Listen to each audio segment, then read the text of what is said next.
અંગારિકા ચોથ નિમિત્તે વડોદરા શહેરના પાણીગેટ વિસ્તારમાં આવેલ શ્રી અષ્ટવિનાયક ગણપતિ મંદિર ખાતે ભાવિક ભક્તો દાદાના દર્શનાર્થે પહોંચ્યા હતા. આપને જણાવી દઉં કે વડોદરા શહેરના પાણીગેટ વિસ્તારમાં આવેલ શ્રી અષ્ટવિનાયક મંદિર વર્ષો જૂનું મંદિર છે. ત્યારે આજરોજ અંગારિકા ચોથ નિમિત્તે દર્શન કરવા માટે ભાવિક ભક્તોની ભારે ભીડ જામી હતી.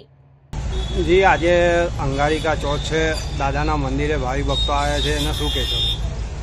વડોદરા શહેર પાણીગેટ વિસ્તારમાં આવેલ મંદિર અષ્ટવિનાયક વર્ષોથી જૂનું છે. આજે અંગારિકા ચોથ છે, તો દર્શન કરવા ભાવિક ભક્તો આવેલ છે. હર મનોકામના એમની પૂર્ણ કરે છે, એટલે ભાવિક ભક્તો દર્શન કરવા આવે છે.